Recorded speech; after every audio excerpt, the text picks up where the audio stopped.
Merci Madame la Présidente, Monsieur le Ministre. Moi, je voudrais vous parler des enfants et des parents influenceurs. On a beaucoup parlé, vous avez évoqué le droit à la vie privée, à l'image, à l'intimité.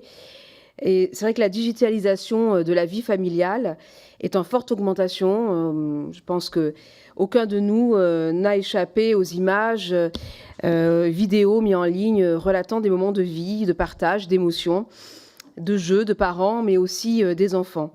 Pourtant, cette médiatisation de l'enfance en campagne s'accompagne de toute une série d'interrogations sur les méfaits de celle-ci.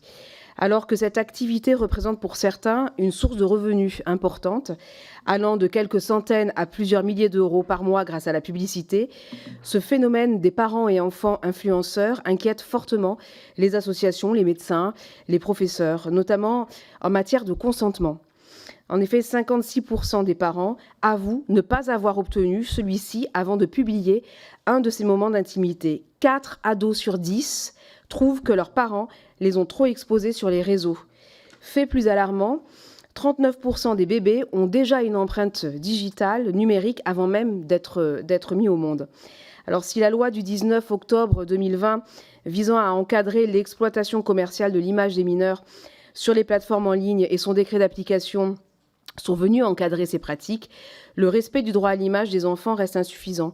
Ce texte prévoit 2 cas de figure, l'activité pouvant être considérée comme un travail et l'activité étant considérée hors du milieu du travail. Alors qu'une activité considérée comme un travail, le texte prévoit toute une série de mesures de protection de l'enfant, c'est l'activité considérée ne relevant pas du travail qui pose problème.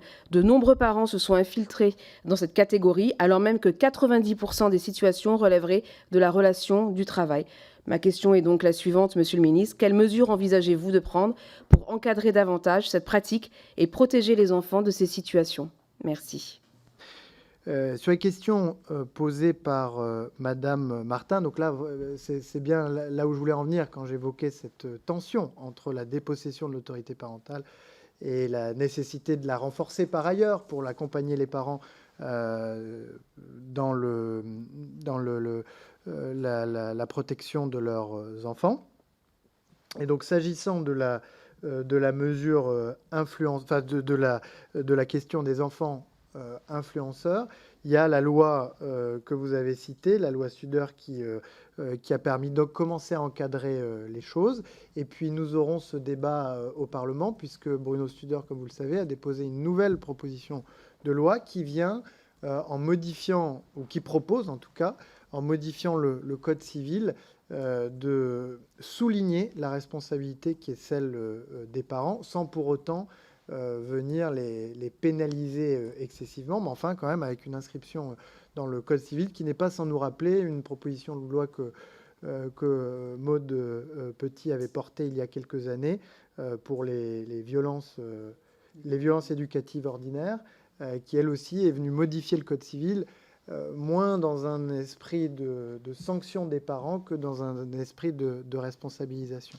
Et donc ce débat qui aura lieu dans quelques semaines au Parlement sera l'occasion peut-être effectivement de renforcer des éléments importants de la loi Studer. Je pense en particulier au droit à l'oubli s'il est jugé par la représentation nationale que ce droit n'est pas pleinement respecté.